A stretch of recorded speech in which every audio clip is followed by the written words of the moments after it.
Airport में जाते Adani tax, port में जाओगे अडानी टैक्स, मोबाइल फोन चलाओगे अंबानी टैक्स, सड़क पे चलोगे अडानी टैक्स, अनाज में अडानी टैक्स, सेना हथियार का प्रयोग करेगी अडानी टैक्स, कारतूस अडानी टैक्स, अग्निवीर अडानी टैक्स। ये make in India, make in India, make in India बात करते रहते हैं, डिफेंस इंडस्ट्री की बात करते हैं। सारे के सारे कॉन्ट्रैक्ट्स अदानी जैसे लोगों को जा रहे हैं। बाहर इजराइल की कंपनी हथियार बनाती है, लेबल अदानी का लग जाता है। इजराइल की कंपनी ड्रोन बनाती है, लेबल अदानी का लग जाता है, और कहते हैं मेक इन इंडिया हो गया। कैसे मेक इन इंडिया हो गया? इजरायली हथियार है, मेक बाय अदानी हो गया है, मेड इन इंडिया नहीं हुआ है। और यही हालत पूरे देश में है।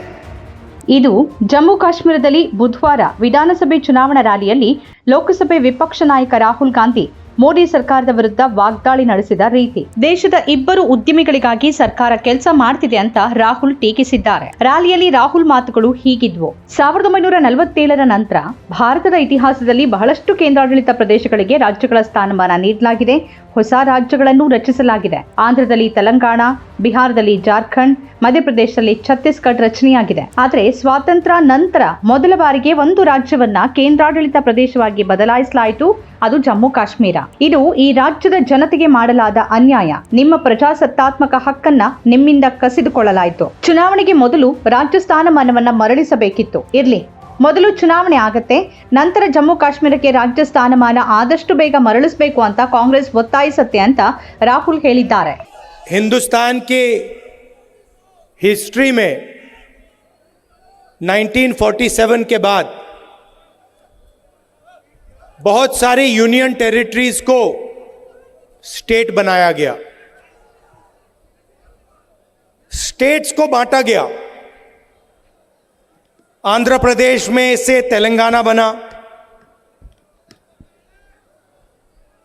बिहार में से झारखंड, मध्य प्रदेश में से छत्तीसगढ़। मगर पहली बार इंडिपेंडेंस के बाद एक स्टेट को यूनियन टेरिटरी में बदला गया। वो जम्मू कश्मीर के साथ हुआ है। और मैं इस स्टेट से आपसे कहना चाहता हूं कि यह आपके खिलाफ अन्याय है। आपका लोकतांत्रिक हक आपसे छीन लिया गया है। और आज जम्मू कश्मीर को जम्मू कश्मीर के लोग नहीं चलाते हैं। आज जम्मू कश्मीर को दूसरे स्टेट के लोग चलाते हैं। हमने सोचा था कि चुनाव से पहले आपको स्टेटहुड वापस मिल जाएगा, और सही तरीका वही था। सही तरीका था कि पहले स्टेटहुड दो और उसके बाद चुनाव कराओ। अब ठीक है, पहले चुनाव करा दिया, मगर हम चाहते हैं कि जल्दी से जल्दी आपका जो लोकतांत्रिक हक है, जम्मू कश्मीर का जो स्टेटहुड है, वो आपको वापस मिले। ಒಂದು ರಾಜ್ಯದಿಂದ ಅದರ ಅಧಿಕಾರ ಕಸಿಯೋದು ಹಿಂದೆಂದೂ ಆಗಿರಲಿಲ್ಲ. ಯಾವುದೇ ರಾಜ್ಯದ ವಿಚಾರದಲ್ಲಿ ಇದು ಇನ್ನೆಂದೂ ಆಗಬಾರದು. ಜಮ್ಮು ಕಾಶ್ಮೀರಕ್ಕೆ ಬಿಜೆಪಿ ರಾಜ್ಯ ಸ್ಥಾನಮಾನ ಮರಳಿಸದೇ ಇದ್ರೆ ಇಂಡಿಯಾ ಮೈತ್ರಿಕೂಟ ಪೂರ್ಣ ಶಕ್ತಿಯೊಂದಿಗೆ ಅದಕ್ಕಾಗಿ ಹೋರಾಡಲಿದೆ, ಬೀದಿಗಿಳಿಯಲಾಗುತ್ತೆ ಮತ್ತು ನಿಮಗೆ ನಿಮ್ಮ ಹಕ್ಕನ್ನ ಮರಳಿಸಲಾಗುತ್ತೆ ಅಂತ ರಾಹುಲ್ ಭರವಸೆ ನೀಡಿದ್ದಾರೆ. ये हिंदुस्तान की हिस्ट्री में पहले कभी नहीं हुआ है कि किसी स्टेट से हमने उनका अधिकार छीन लिया और स्टेट को यूनियन टेरिटरी में बदल दिया। पहली बार हुआ है। और मैं सही बोलूं तो यह कभी नहीं होना चाहिए, किसी और स्टेट के साथ यह कभी नहीं होना चाहिए। और मैं आपको यहां गारंटी देता हूं कि अगर बीजेपी ने आपको स्टेटहुड नहीं दिया तो हम विपक्ष में हैं, हम इंडिया गठबंधन का पूरा दम आपको स्टेटहुड दिलवाने में लगा देंगे। ನಮ್ಮ ಸರ್ಕಾರದ ಮೊದಲ ಕೆಲಸವೇ ಜಮ್ಮು ಕಾಶ್ಮೀರಕ್ಕೆ ರಾಜ್ಯ ಸ್ಥಾನಮಾನವನ್ನ ಕೊಡೋದಾಗಿದೆ. ಯಾಕಂದ್ರೆ ಇದು ನಿಮ್ಮ ಹಕ್ಕು, ನಿಮ್ಮ ಭವಿಷ್ಯ. ಇದರ ಹೊರತಾಗಿ ನಿಮ್ಮ ಅಭಿವೃದ್ಧಿ ಸಾಧ್ಯವಿಲ್ಲ ಅಂತ ರಾಹುಲ್ ಹೇಳಿದ್ದಾರೆ. ಜಮ್ಮು ಕಾಶ್ಮೀರ ಭಾರತದ ಹಬ್ ಆಗಿದೆ. ಇಲ್ಲಿನ ಉದ್ಯಮ, ಉತ್ಪಾದನೆ ಎಲ್ಲವೂ ಭಾರತದ ಇತರ ಪ್ರದೇಶಗಳೊಂದಿಗೆ ಬೆಸೆದುಕೊಳ್ಳುತ್ತೆ. ಆದ್ರೆ ಅದರ ಪಾತ್ರವನ್ನೇ ಇವರು ಇಲ್ಲವಾಗಿಸಿದ್ದಾರೆ. ಜಮ್ಮುವಿನ ಸಣ್ಣ ಮತ್ತು ಮಧ್ಯಮ ಗಾತ್ರದ ಉದ್ಯಮಗಳನ್ನ ಬಿಜೆಪಿ ಸರ್ಕಾರ ಮತ್ತು ಇಲ್ಲಿನ ಲೆಫ್ಟಿನೆಂಟ್ ಗವರ್ನರ್ ಹಾಳುಗೆಡವಿದ್ದಾರೆ. ಇದರ ಪರಿಣಾಮವಾಗಿ ಜಮ್ಮು ಕಾಶ್ಮೀರದ ಯುವಕರಿಗೆ ಉದ್ಯೋಗ ಸಿಗದಂತಾಗಿದೆ. ಏನೇ ಮಾಡಿ ಆದ್ರೆ ಇಲ್ಲಿ ಸಣ್ಣ ಮತ್ತು ಮಧ್ಯಮ ಕೈಗಾರಿಕೆಗಳ ಪುನಶ್ಚೇತನ ಆಗದ ಹೊರತು ಇಲ್ಲಿ ಉದ್ಯೋಗ ಸಿಗೋಕೆ ಸಾಧ್ಯವಿಲ್ಲ ಅಂತ ರಾಹುಲ್ ಗಾಂಧಿ ಹೇಳಿದ್ದಾರೆ. पार्लियामेंट का इस्तेमाल करेंगे, लोकसभा का इस्तेमाल करेंगे, राज्यसभा का, सड़कों में उतरेंगे और हम आपको जो आपका हक है वापस दिलाएंगे. और अगर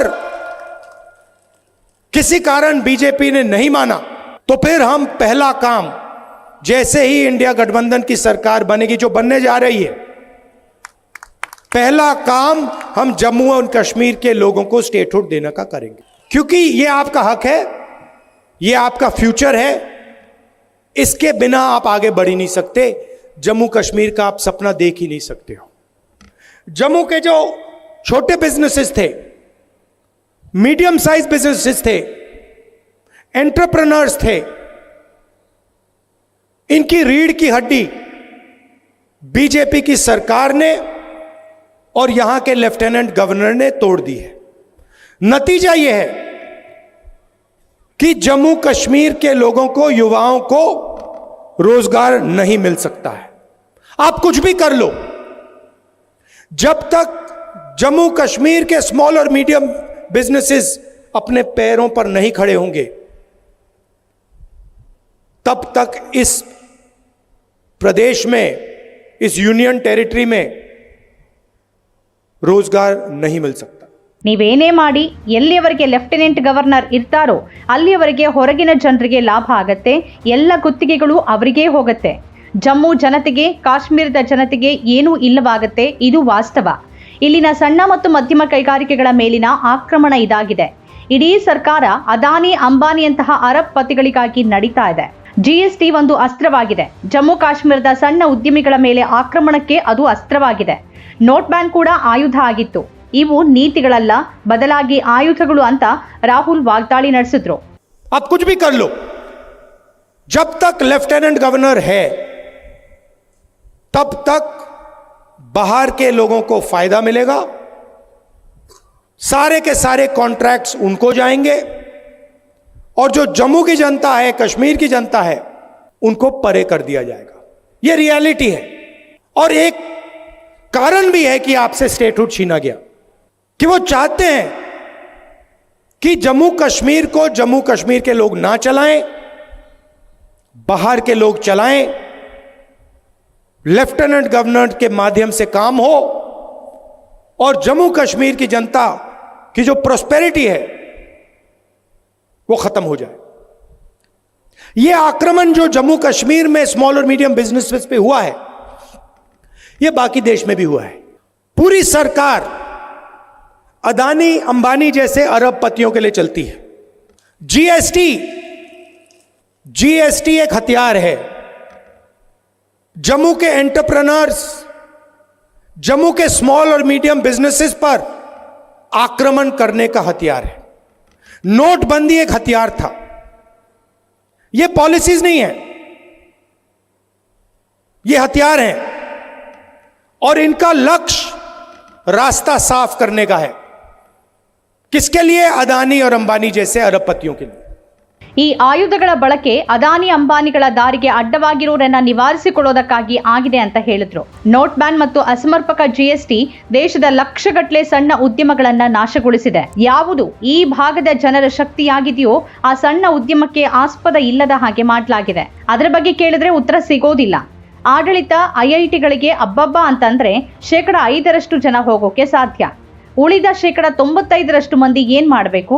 ಎಲ್ಲಿಯೇ ನೋಡಿ ಅಲ್ಲೆಲ್ಲ ನಿಮ್ಗೆ ಕಾಣಿಸೋದು ಅದಾನಿ, ಅಂಬಾನಿ. ಎಲ್ಲ ಉದ್ಯಮಗಳನ್ನ ಅದಾನಿ ಕೈಗೆ ಒಪ್ಪಿಸಲಾಗಿದೆ. ಹಿಮಾಚಲದ ರಕ್ಷಣೆಯ ಕೆಲಸವನ್ನ ಅದಾನಿಗೆ ಒಪ್ಪಿಸಲಾಗಿದೆ. ಜಮ್ಮು ಕಾಶ್ಮೀರದ ಸುರಕ್ಷತೆಯನ್ನು ಅದಾನಿಗೆ ಒಪ್ಪಿಸಲಾಗಿದೆ ಅಂತ ರಾಹುಲ್ ತೀವ್ರ ವಾಗ್ದಾಳಿ ನಡೆಸಿದ್ರು. नोटबंदी और जीएसटी ने, गलत जीएसटी ने हिंदुस्तान में लाखों स्मॉल और मीडियम बिजनेसेस खत्म कर दिए। आईआईटी में कितने लोग जाएंगे? एडमिनिस्ट्रेशन में कितने लोग जाएंगे? 1% जाएंगे, 2% जाएंगे, 3% जाएंगे, 5% जाएंगे। 95% का क्या होगा? जहां भी देखो वहां आपको अदानी अंबानी दिखेगा। पहले आपका रोल था, कश्मीर के सेब यहां से निकलते थे, आप बाकी हिंदुस्तान में भेजते थे। आज पूरी की पूरी सेब की इंडस्ट्री अदानी के हाथ में है। हिमाचल का सेब अदानी के हाथ में, जम्मू कश्मीर का सेब अदानी के हाथ में। और यही हर इंडस्ट्री में यही हो रहा है। ಅದಾನಿ ಅಂಬಾನಿ ಥರದವರ 16 ಲಕ್ಷ ಕೋಟಿ ರೂಪಾಯಿ ಸಾಲ ಮನ್ನಾ ಮಾಡಲಾಗಿದೆ. ಪ್ರಧಾನಿ ಮೋದಿಗೆ ನಾಚಿಕೆ ಆಗಬೇಕು. ಜಮ್ಮು ಕಾಶ್ಮೀರದ ಸಣ್ಣ ಉದ್ಯಮಿಗಳ, ಜಮ್ಮುವಿನ ರೈತರ ಎಷ್ಟು ತೆರಿಗೆ ಮನ್ನಾ ಮಾಡಿದ್ದೀರಿ? ಯುವಕರು 18-19 ಗಂಟೆ ಓದ್ತಾರೆ, ಕನಸು ಕಾಣ್ತಾರೆ, ಶಿಕ್ಷಣಕ್ಕಾಗಿ ಸಾಲ ಮಾಡ್ತಾರೆ. ಅವರ ಸಾಲವನ್ನ ಎಷ್ಟು ಮನ್ನಾ ಮಾಡ್ತೀರಿ? ಆರೋಗ್ಯ ಕೆಟ್ಟರೆ ಆಸ್ಪತ್ರೆಗಳಲ್ಲಿ ಲಕ್ಷಾಂತರ ಬಿಲ್ ಆಗತ್ತೆ. ಅವರಿಗೆಷ್ಟು ರಿಯಾಯಿತಿ ಕೊಡ್ಲಾಗತ್ತೆ? 0. ನೀವು ಬ್ಯಾಂಕ್ನಲ್ಲಿ ಸಾಲ ಮಾಡಿ ವಾಪಸ್ ಮಾಡದೇ ಇದ್ರೆ ಜೈಲಿಗೆ ಕಳಿಸಲಾಗತ್ತೆ. ಆದ್ರೆ ಅಂಬಾನಿ ಅದಾನಿ ತರದವರು ಸಾಲ ಪಡೆದು ಕೊಡದೇ ಇದ್ರೆ ಅವರಿಗೆ ಮತ್ತೂ ಸಾಲ ಕೊಡ್ಲಾಗತ್ತೆ. ಇನ್ನೆಷ್ಟು ಬೇಕು ಅಂತ ಕೇಳಿ ಕೊಡಲಾಗತ್ತೆ. 1000 ಕೋಟಿ, 2000 ಕೋಟಿ, 50,000 ಕೋಟಿ, 1 ಲಕ್ಷ ಕೋಟಿ, ಎಷ್ಟು ಬೇಕು ತೆಗೆದುಕೊಳ್ಳಿ, ಏನ್ ಬೇಕೋ ಮಾಡಿ. ಯಾವ ಉದ್ಯಮವನ್ನ ಖರೀದಿ ಮಾಡ್ತಿರೋ ಖರೀದಿ ಮಾಡಿ ಅಂತ ಹೇಳಲಾಗತ್ತೆ. ಮೇಕ್ ಇನ್ ಇಂಡಿಯಾ ಅಂತಾರೆ, ರಕ್ಷಣಾ ಉದ್ಯಮದ ಬಗ್ಗೆ ಮಾತಾಡ್ತಾರೆ. ಎಲ್ಲಾ ಗುತ್ತಿಗೆಗಳು ಅದಾನಿ ಅಂತವರ ಪಾಲಾಗತ್ತೆ ಅಂತ ರಾಹುಲ್ ಹೇಳಿದ್ದಾರೆ. 16 लाख करोड़ रुपए कर्जा माफ किया है अदानी अंबानी जैसे 25 लोगों का, नरेंद्र मोदी। आप शेम कह रहे हो, मगर मैं आपसे पूछना चाहता हूं, जम्मू के छोटे बिजनेस वालों का, जम्मू के किसानों का कितना टैक्स माफ हुआ है? जो आपके युवा 18-19 घंटे पढ़ाई करते हैं, एजुकेशन के लिए लोन लेते हैं, उनका कितना टैक्स माफ, उनका कितना माफ हुआ है पैसा? उनके कितने बैंक लोन माफ हुए हैं? कोई बीमार होता है, अस्पतालों में लाखों रुपए लग जाते हैं, उनका कितना कर्ज माफ हुआ है? 0। आप अगर बैंक लोन लेते हो और पैसा वापस नहीं देते हो, आपको जेल में डाल देते हैं, जेल में डाल देते हैं। और अंबानी अदानी जैसे लोग बैंक लोन लेते हैं, पैसा वापस नहीं देते हैं, कहते हैं चलो और पैसा ले लो। कितना चाहिए? 1000 करोड़, 2000 करोड़, 50,000 करोड़, 1 लाख करोड़, जितना चाहिए ले लो, जो करना है करो। ये make in India, make in India, make in India बात करते रहते हैं, डिफेंस इंडस्ट्री की बात करते हैं। सारे के सारे कॉन्ट्रैक्ट्स अदानी जैसे लोगों को जा रहे हैं। ಈ ಸ್ಥಿತಿ ಇಡೀ ದೇಶದಲ್ಲಿ ಇದೆ. ನೀವು ಬಡವರಾಗಿದ್ದರೆ ಎಲ್ಲ ತೆರಿಗೆಗಳನ್ನು ಹಾಕಿ ನಿಮ್ಮ ಜೇಬನ್ನ ಖಾಲಿ ಮಾಡಲಾಗತ್ತೆ. ಚೆನ್ನೈನ ಅನ್ನಪೂರ್ಣ ರೆಸ್ಟೋರೆಂಟ್ ಮಾಲೀಕರು ಹೇಳಿದ ಕ್ರೀಮ್ ಬನ್ ಜಿಎಸ್ಟಿ ಕತೆ ಎಲ್ಲರೂ ಎದುರಿಸ್ತಿರುವ ಅವಸ್ಥೆನೇ ಆಗಿದೆ. ಅಷ್ಟೊಂದು ಸಂಕೀರ್ಣ ಜಿಎಸ್ಟಿ ರೂಪಿಸಲಾಗಿದೆ ಯಾಕೆ? ಸುಲಿಗೆ ಮಾಡೋದಕ್ಕೆ. ಸಣ್ಣ ತಪ್ಪು ಮಾಡಿದ್ರೂ ಇಡಿ ಅವರು, ಸಿಬಿಐನವರು, ಐಟಿ ಅವರು ಬರ್ತಾರೆ. ಈ ಚುನಾವಣೆ ನಿಮಗೆ ಅಧಿಕಾರ ನೀಡುವ ಚುನಾವಣೆಯಾಗಿದೆ. ಮೊದಲು ರಾಜ್ಯ ಸ್ಥಾನಮಾನ, ಆ ನಂತರ ಸರ್ಕಾರ ಬರುತ್ತೆ. ಜಮ್ಮು ಕಾಶ್ಮೀರದ ಸಣ್ಣ ಉದ್ಯಮಿಗಳ ರಕ್ಷಣೆ ಮಾಡುವ ಸರ್ಕಾರ ಬರುತ್ತೆ. ಬ್ಯಾಂಕ್ಗಳ ಬಾಗಿಲುಗಳು ನಿಮಗೆ ತೆರೆದುಕೊಳ್ಳುತ್ತೆ. ನಿಮಗೆ ತಾಂತ್ರಿಕ ಸವಲತ್ತುಗಳು ಸಿಗತ್ತೆ, ಎಲ್ಲಾ ಬೆಂಬಲ ಸಿಗತ್ತೆ. ಎಲ್ಲರಿಗೂ ಇಲ್ಲಿ ಅವಕಾಶವಿದೆ. ಅಂಬಾನಿಗೆ, ಅದಾನಿಗೆ ಇರುವಂತೆ ನಿಮಗೂ ಅವಕಾಶ ಇದೆ. ದೇಶದ ಪ್ರಧಾನಿ ನೇರವಾಗಿ ಪರಮಾತ್ಮನ ಜೊತೆ ಸಂಪರ್ಕ ಹೊಂದಿದ್ದಾರೆ. ಅವರು ಪರಮಾತ್ಮ ಏನ್ ಹೇಳ್ತಾನೋ ಅದನ್ನೇ ಮಾಡೋದು. ನಾವು ಸಾಮಾನ್ಯ ಜನ, ನಾವು ಜನ ಹೇಳ್ದಂತೆ ಕೇಳ್ತೀವಿ. ಇದು ಹೃದಯದ ಸಂಬಂಧ ಅಂತ ಹೇಳಿದ್ದಾರೆ ರಾಹುಲ್.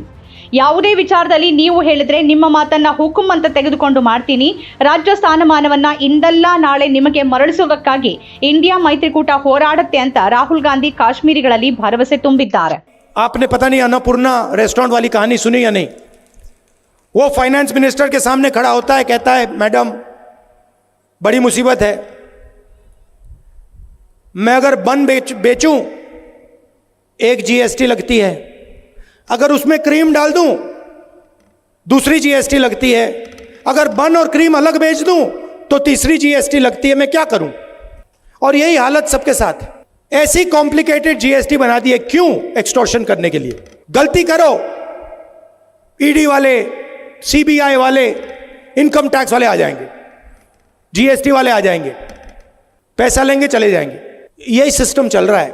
तो ये चुनाव आपको अधिकार देने का चुनाव है और शुरुआत स्टेटहुड है। उसके बाद सरकार आएगी, जम्मू कश्मीर के जो स्मॉल और मीडियम बिजनेसेस हैं, जो लोकल इंडस्ट्री है, उनकी रक्षा करने वाली सरकार होगी। बैंक के दरवाजे आपके लिए खुलेंगे, आपको सपोर्ट मिलेगी, आपको टेक्नोलॉजी मिलेगी। हिंदुस्तान के प्रधानमंत्री हैं, उनका डायरेक्ट कनेक्शन ऊपर है। वो भगवान से बात करते हैं, सुबह उठते हैं, वो कहते हैं कि भैया मैं नॉन बायोलॉजिकल हूं, आप लोग बायोलॉजिकल हो, नरेंद्र मोदी नॉन बायोलॉजिकल है, वो इंसान नहीं है, वो डायरेक्ट भगवान से कनेक्शन लेता है। हम इंसान हैं, हम आप जैसे हैं, हम आपकी बात सुनना चाहते हैं, समझना चाहते हैं। आपको स्टेटहुड देने की जरूरत है, यह मैं आपको गारंटी कर रहा हूं। आज नहीं तो कल ಇಂಡಿಯಾ ಗಠಬಂಧನ್ आपको ಸ್ಟೇಟ್ಹುಡ್ दे देगा। ಸ್ವತಂತ್ರ ಪತ್ರಿಕೋದ್ಯಮ ಇಂದಿನ ತುರ್ತು, ಅದನ್ನ ವಾರ್ತಾ ಭಾರತಿ ಮಾಡ್ತಾ ಇದೆ. ನಮ್ಮ ಚಾನೆಲ್ ಅನ್ನ ಸಬ್ಸ್ಕ್ರೈಬ್ ಮಾಡೋದ್ರ ಜೊತೆಗೆ ಬೆಲ್ ಐಕಾನ್ ಒತ್ತಿ ನಮ್ಮನ್ನ ಬೆಂಬಲಿಸಿ. ಹಾಗೆ ನಮ್ಮ ಕಾರ್ಯಕ್ರಮಗಳನ್ನು ಲೈಕ್ ಮಾಡಿ, ಕಮೆಂಟ್ ಮಾಡಿ, ಅದನ್ನು ಬೇರೆಯವರಿಗೂ ಕೂಡ ಶೇರ್ ಮಾಡಿ. ಹೀಗೆ ನೀವು ಮಾಡಿದಾಗ ನಮ್ಮ ಚಾನೆಲ್ ಮತ್ತಷ್ಟು ಜನರಿಗೆ ತಲುಪತ್ತೆ, ಆ ಮೂಲಕ ನಮಗೆ ಸಹಕಾರ ಆಗುತ್ತೆ. ಇದು ನೀವು ಯಾವುದೇ ಖರ್ಚಿಲ್ಲದೆ ಮಾಡಬಹುದಾದ ಸಹಕಾರ. ಧನ್ಯವಾದ.